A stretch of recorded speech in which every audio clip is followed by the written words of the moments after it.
I was speaking about the structure of imagery in the Bible and was saying that the imagery tends to split into two opposed categories. One I'm calling the apocalyptic or the ideal. It's the one that's associated with the Garden of Eden, with the Promised Land, with Jerusalem and the Temple, with Jesus' spiritual kingdom. And the other I'm calling the demonic. It's what is associated with the heathen kingdoms of tyranny, Egypt and Babylon, and in the New Testament, Rome. Now, that means that the whole of biblical imagery tends to fall into these two sharply opposed categories, that there is no image in the Bible which does not have both an apocalyptic and a demonic context, or at any rate which may not have both. There is no image in the Bible which is necessarily always demonic or always ideal. That is, there is no natural image. A serpent, for example, is usually a sinister image in the Bible because of its role in the Garden of Eden story, but it's a quite genuine symbol of wisdom in most of the religions and mythologies of the world, and it's used that way by Jesus as well, be ye wise as serpents. And so that it depends on the context whether an image belongs to one category or the other, but the context is never very difficult to determine. Now, I was dealing with the various categories of imagery, and we started with the paradisal, and I said that the great image for that was the oasis, which has in particular two images, the tree of life and the water of life. And we traced those through the Bible. If you look at the book of Psalms, for example, the very first psalm applies the same image to the private and individual life. The righteous man, we are told, shall be like a tree planted by the rivers of water. And the same images recur through the New Testament as well.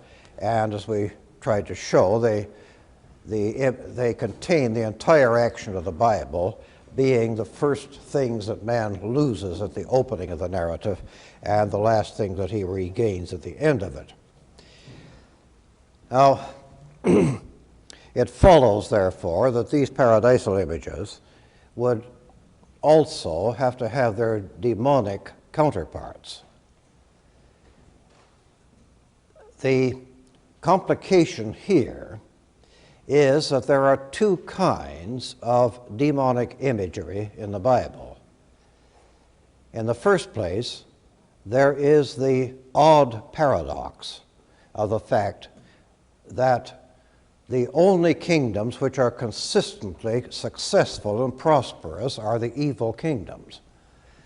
It is Egypt and Assyria and Babylon and Tyre which have the kind of power and prosperity that Israel itself desperately longed to have and would have regarded as a mark of divine favor if it had had it.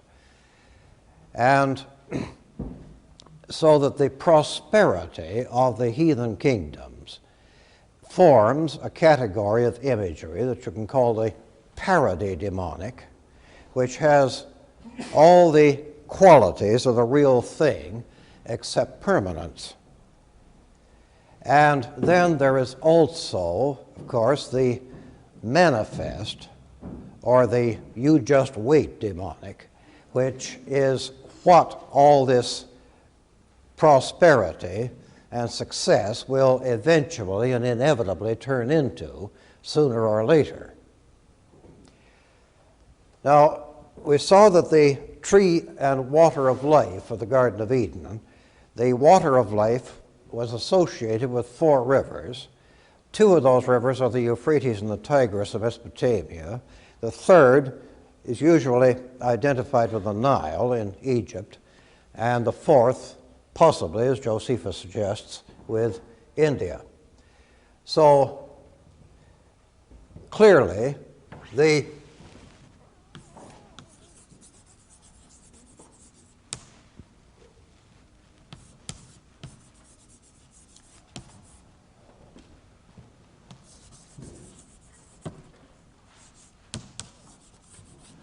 parademonic would be these rivers as they came to be in history.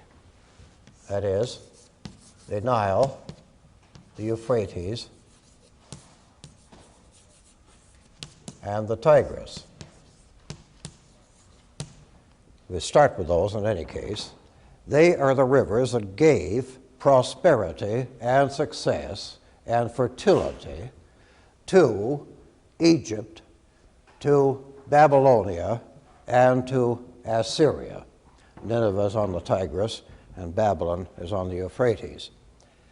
And to that again, you could add the commerce and shipping in the Mediterranean and the Persian Gulf, which increased the success and prosperity of the Mesopotamian kingdoms and also of Phoenicia.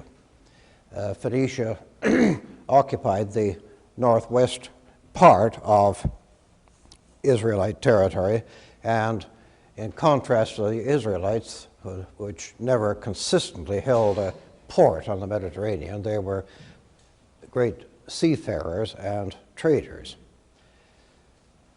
And so these rivers of history are the water of life for these heathen kingdoms. They sustain their prosperity and their commercial prestige. And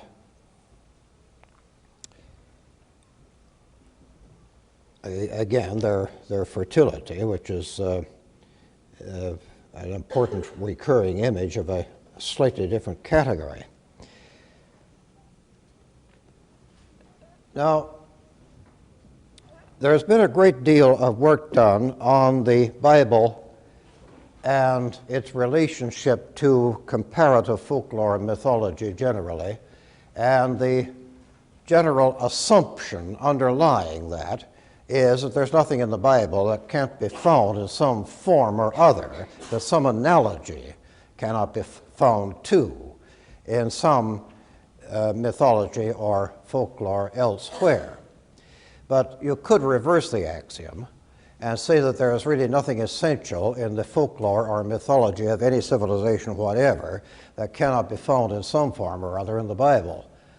And if you do reverse the axiom in that way, you find a great many images in the Bible which are parody images of very widespread myths.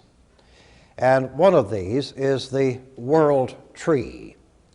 The world tree is sometimes the same thing as the tree of life, and it belongs to mythologies far older than the Bible.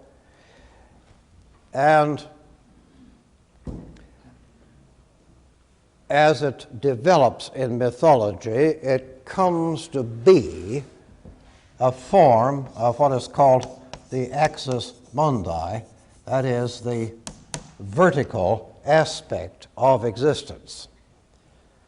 That is, its roots form the lower world below this one, and its fruits and branches are in an upper world above this one.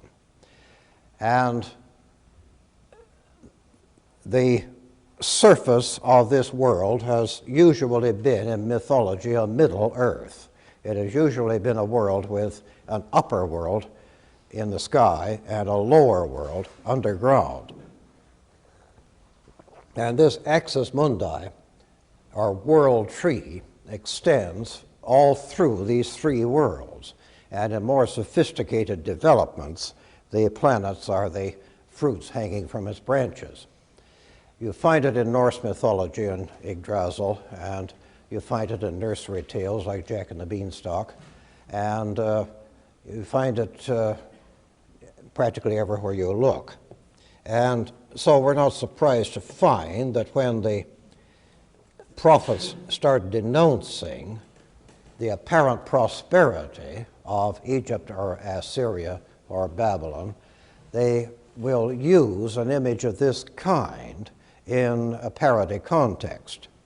If you look, for example, at Ezekiel in the 31st chapter, this is an oracle against Egypt, which applies to Egypt the same image that is applied to Assyria. And the story of Assyria was a particularly dramatic one for the Old Testament writers. Nineveh, the capital of Assyria, was the greatest city of the ancient world, and according to the book of Jonah, it was a 3 days journey to cross it from its western suburbs to its eastern one. And yet, quite suddenly, Nineveh just vanished and disappeared under the sands, where it remained until the middle of the 19th century. But almost immediately after it was destroyed, it was impossible for anybody else even to find the site of the world's greatest city. So the suddenness with which heathen power could vanish almost overnight was a favorite theme of prophecy, naturally enough. And Ezekiel in this chapter says in verse 3, "Behold, the Assyrian was a cedar in Lebanon, with fair branches and with a shadowing shroud and of a high stature, and his top was among the thick boughs. And his height was exalted above all the trees of the field, and his boughs were multiplied, and his branches became long because of the multitude of waters."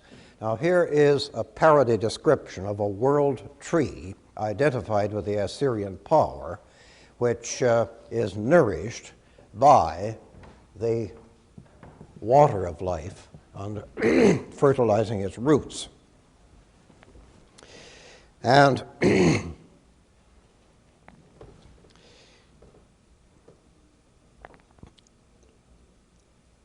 in verse 8, "The cedars in the garden of God could not hide him. The fir trees were not like his boughs, and the chestnut trees were not like his branches, nor any tree in the garden of God was like unto him in his beauty. I have made him fair by the multitude of his branches, so that all the trees of Eden that were in the garden of God envied him." But of course, the Assyrian kingdom falls with a great crash. And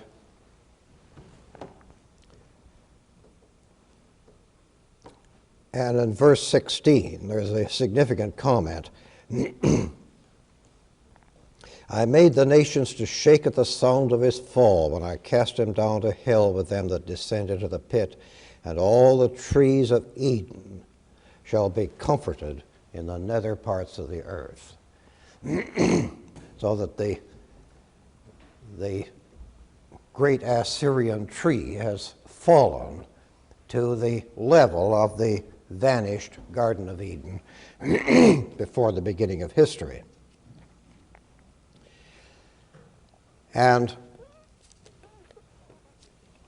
there is probably a fairly specific allusion there to the tree of life, or the world tree in Assyrian mythology, because you find it on Assyrian monuments.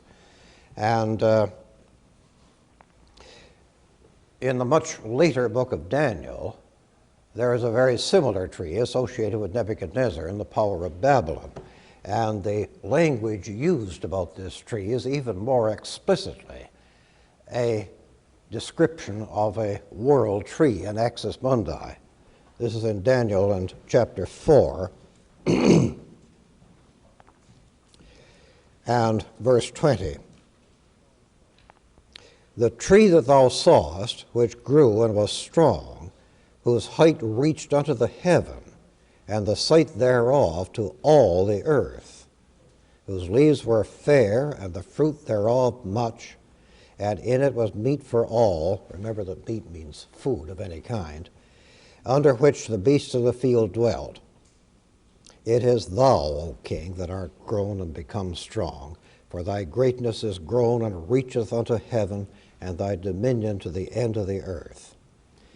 So that the world tree is here explicitly said to reach to heaven and to be visible from all over the world.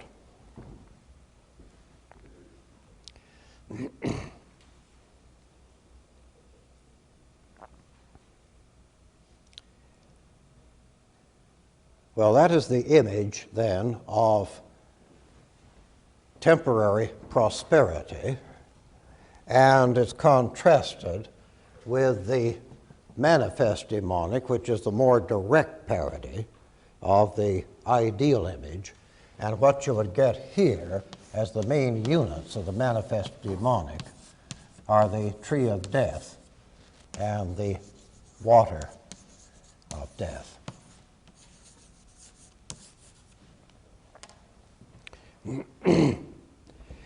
Now, as I said earlier, the most obvious and dramatic image of the water of death is the Dead Sea, because it is quite literally dead water in which nothing can live. There's too much salt in it. And traditionally, though not explicit, the evil cities of Sodom and Gomorrah were destroyed by fire from heaven and sunk under the Dead Sea. And similarly, the Red Sea is also an image of the water of death, largely for political reasons, because at the time of the Exodus, the Israelites crossed the Red Sea, but the Egyptian army was drowned in it, so that symbolically and metaphorically, Egypt is sunk under the Red Sea, as Sodom and Gomorrah are under the Dead Sea. And Ezekiel directs an oracle against Tyre, the great commercial city of Phoenicia, and says that eventually Tyre will turn into a rock. The words Tyre and rock are very close together in Hebrew. They make a pun. And the rock will be again sunk under the sea. So the image of the kingdom sunk under water, which is what happened, of course, to the whole of the earth in the time of Noah's flood, is an image of the demonic water of death. All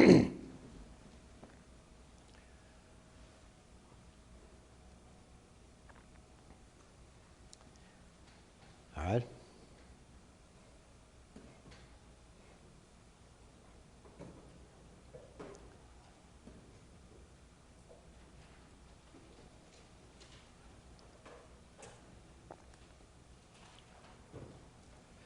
Now, again, remember that metaphorical thinking is not logical thinking, and what you're dealing with when you're thinking in metaphors is not a world of solid blocks or obstacles. It's not a world of nouns that can be kicked around by verbs. It's a world of metaphors, or metaphorical imagery, is a world of forces and energies which often modulate into one another. And so that the tree of life in the Garden of Eden before the fall may be thought of as a tree in a garden, or it may be thought of as all the trees in the garden, or it may be thought of as the body of the unfallen Adam himself. And that imagery of the divine man, or the man with the divine destiny, being metaphorically identical with the tree of life, runs all through the Bible, and it accounts for a very central metaphorical expression. That is the Hebrew word Messiah, of which the Greek equivalent is Christ. And what that word means is the anointed one, the person who has been confirmed as a royal figure by an anointing ceremony, which symbolically and metaphorically identifies him with the tree of life.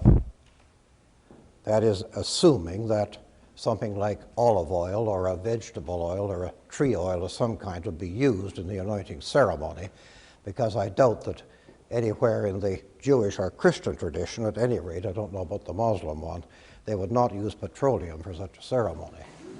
But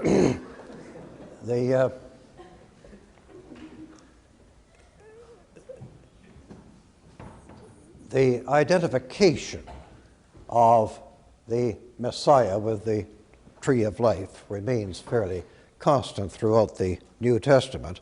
I say New Testament because in the Old Testament, the word Messiah simply means a legitimate ruler whose right to rule has been confirmed by some anointing ceremony, whether real or assumed.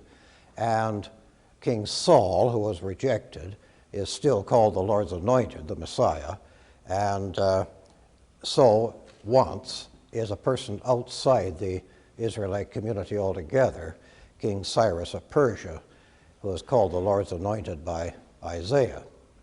But by the time of Jesus, with the Maccabean victory still fresh in the Jewish mind, there was a good deal of speculation about a figure called the Messiah. And that figure is a figure of the type that theologians call eschatological, that is, a figure concerned with the ending of history and the evolution of man out of time into some other kind of existence entirely. And so there came the question about who is the Messiah. And that, of course, is still the question that divides Judaism and Christianity. But what I'm concerned with at the moment is not that, but the metaphorical identification with a tree of life.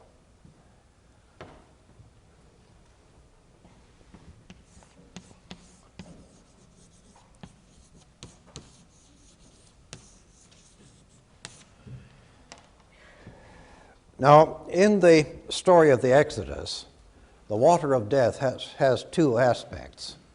It is, in the first place, the water that drowns the Egyptians, and in the second place, the water from which the Israelites escape and become a nation by doing so.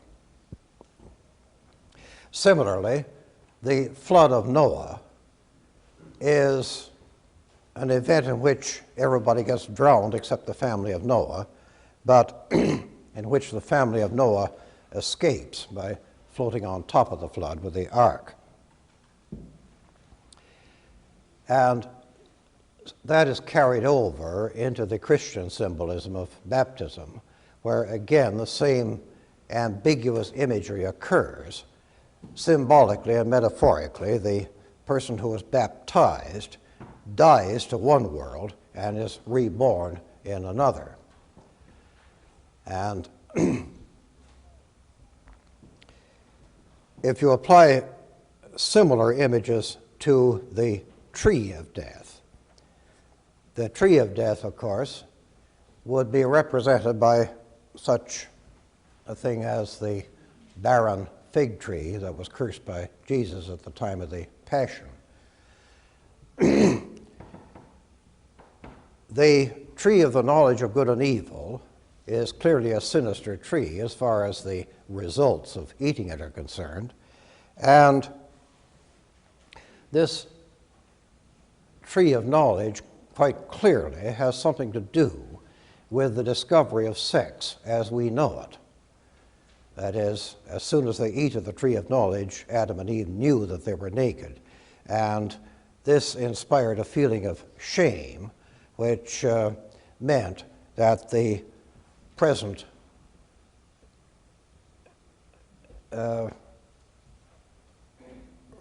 rather frustrating sexuality that we know as that came into the world when man fell into a lower state of being. And so if Adam before his fall was metaphorically a tree of life, then after his fall he would be metaphorically a tree of death, or of moral and sexual knowledge. And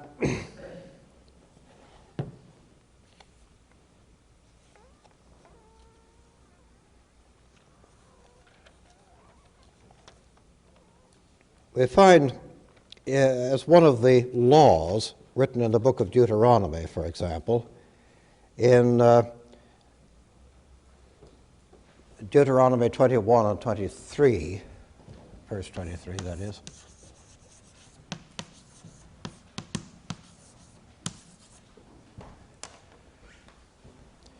the law is, if a man have committed a sin worthy of death, and he be to be put to death, and thou hang him on a tree, his body shall not remain all night upon the tree, but thou shalt in any wise bury him that day, for he that is hanged is accursed of God. And again, the symbol of the tree of death, which is under the curse of God, like the barren fig tree cursed by Jesus, is here associated with a hanged criminal. Now, what is true of the Red Sea, that is both a symbol of death and a symbol of renewed life, depending on whether you're looking at it from the Egyptian or the Israelite point of view, is true also of the cross, which is a tree of death so far as it expresses the human reaction to God, and a tree of life for members of Christianity. And so you're not surprised to find, perhaps, that Paul quotes this law of Deuteronomy and applies it to the crucifixion. That is on Galatians 3 and 13.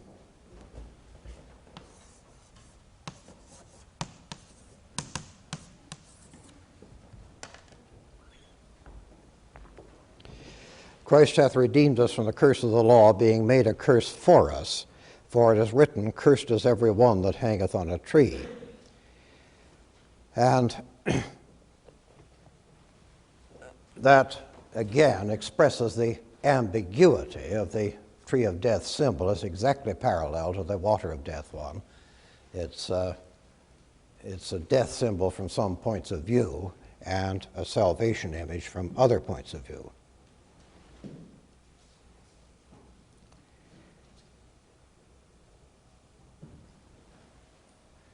And this is all part of a symbolism which is consistent in the New Testament of the Messiah or Christ figure as simultaneously a figure of triumph and transcendence, and also a victim figure, a scapegoat figure.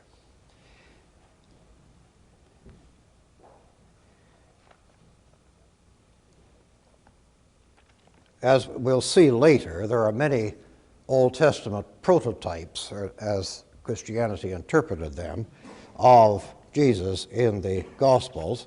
One of them is King Solomon, the king who built the temple and was the teacher, traditionally the teacher of wisdom. And Solomon, however, was only one of David's many sons, David had another son called Absalom, and Absalom rebelled against his father. And in 2 Samuel 18, his manner of death is described.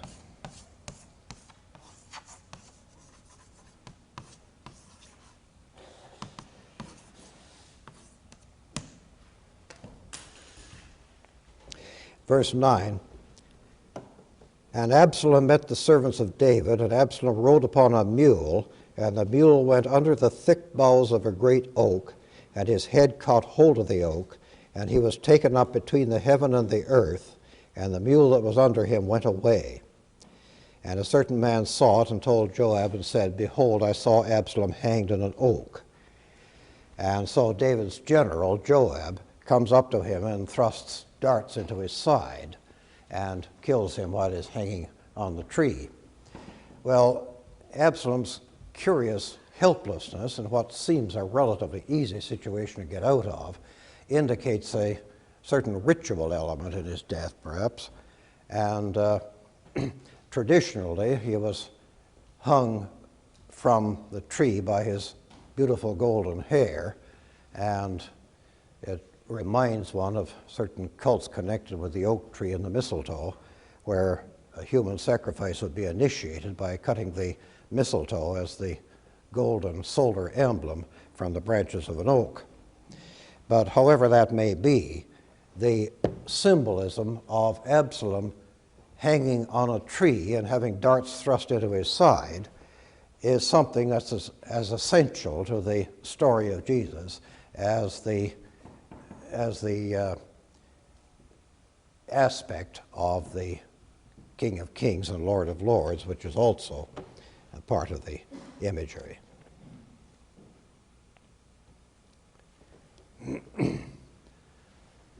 Any question that far then? I'm just wondering if identifying a tree with knowledge of good and evil with two trees, one of life and one of death, seems to imply ignorance is bliss and knowledge is evil. Is this carried further in the Bible to any extent, or is that the last we hear of knowledge? Well, that phrase, knowledge of good and evil, is not very clearly explained in the Bible. It does seem to be a genuine kind of knowledge, but it seems to be also not really an exchange of ignorance for knowledge, but rather an exchange of one kind of knowledge for another. And the suggestion being that the knowledge of good and evil is forbidden because it is in the long run pure illusion. It's the knowledge of judging things morally, if one is to translate the phrase literally. And there are various psychologists today who talk about the myth of the lost phallus. That is, that in mythology there is a strong impulse on the part of mankind to believe in an original, a complete sexuality, which is very different from the kind of thing that we now know as sexual experience. And the eating of the tree of knowledge clearly had something to do with the acquiring of a sexual knowledge, which is very largely frustration. And so that the phrase, while it remains obscure, also suggests a perspective on human life which man is eventually to transcend when he gets the tree and water of life back again.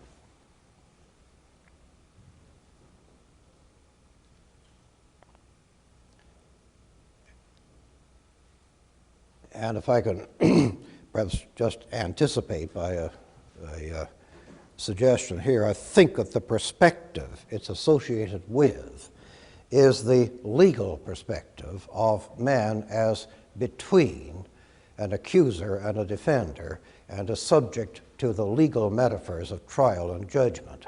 That's an image which runs all through the Bible, but clearly relates only to one level of human existence and the human condition.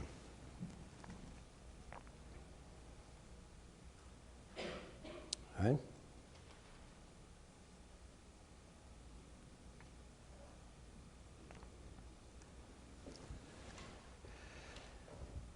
Well, then we find that Israel goes through the three stages that I mentioned earlier: the pastoral stage, the agricultural stage, and the urban stage. And these are all images of a nature which is transformed by human effort and energy into something with a human shape and a human meaning.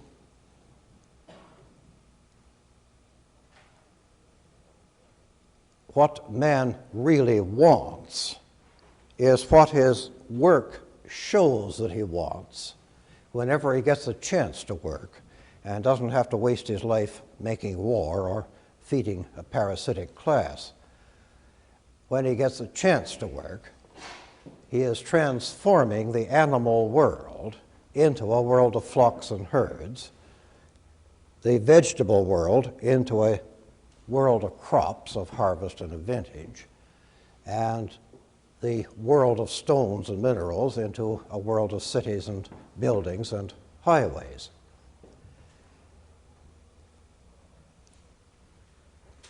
Let us take, for example, the pastoral world. And that is a world of flocks and herds.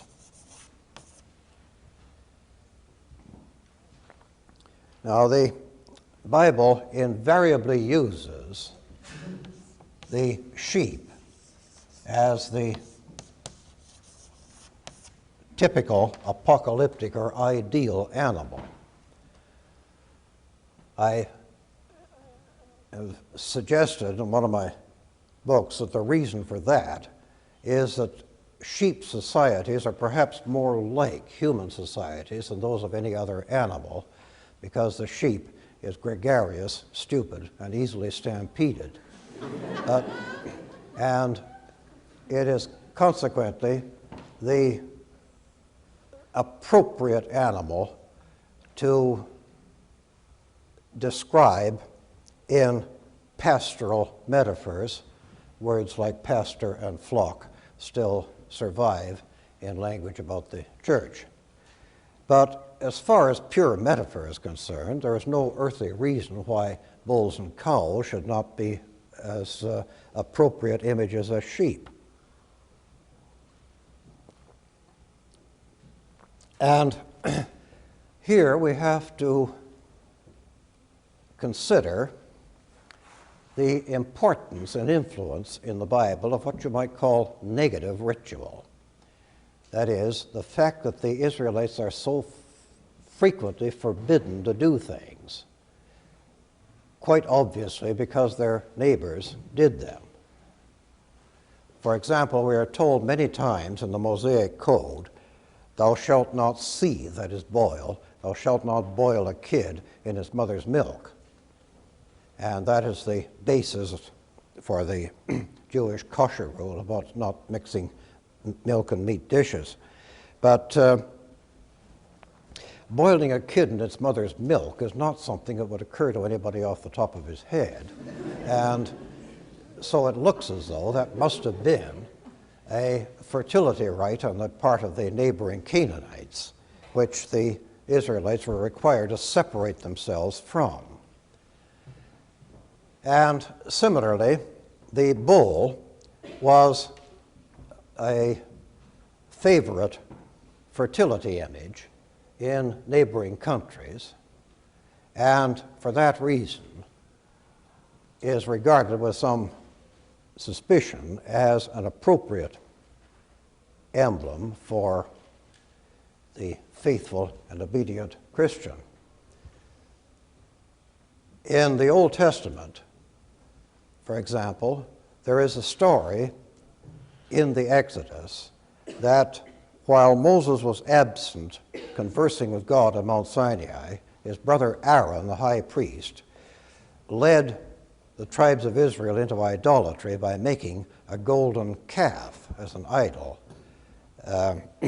Calf there means bull. And that is a type of the later split in the kingdom between the 10 tribes of northern Israel and the tribe of Judah, when the king of northern Israel, Jeroboam, set up local shrines with the emblem of a golden calf, again meaning a bull, as indicating a departure from the line of religious orthodoxy. And in New Testament times, the great rival of Christianity through the Roman Empire was the religion of Mithraism,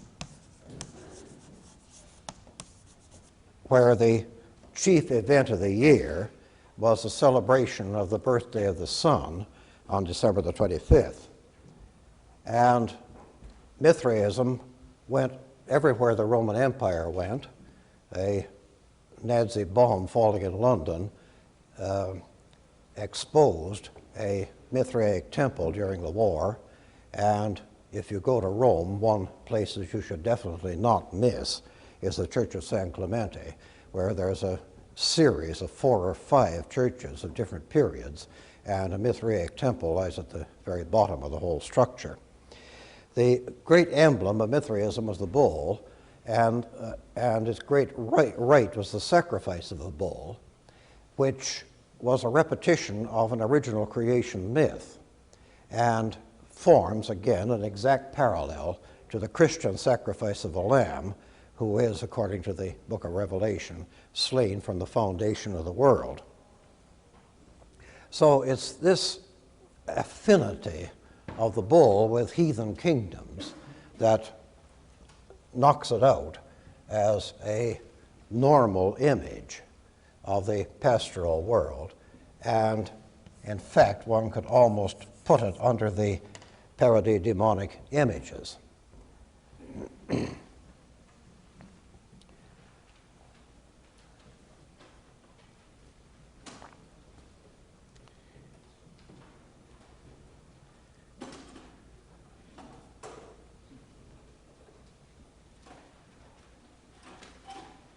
Okay? Yeah. Is the objection to it being a utility symbol, or is it just simply being formed? It's an objection, I think, not to its being a fertility symbol, that is, to its being used in fertility rituals, which are not those of Israel. It's the use made of it in other religions and other rituals that is the reason for the suspicion with which it's regarded. The lamb is, in the first place, the appropriate sacrificial animal. In the New Testament, Jesus has the role both of the tree of life in his eternal aspect and of the tree of death as a crucified martyr, and in the same way, in this symbolism, he is both the shepherd, that is, the person in charge of the sheepfold, and the sacrificial victim, the lamb. And that symbolism, of course, is very deeply rooted in the Old Testament, where it repeats the story of the Passover, which we'll come to next day, and the story of Abraham's sacrifice of Isaac and so forth. There would be certainly uses of sheep in other religions. One thinks, for example, of the golden fleece in the story of the Argonautic voyages, whatever that was. But in any case, it's more the accidents of history that cause certain images to be favored rather than others. Well, we'll continue elaborating this pattern next day then.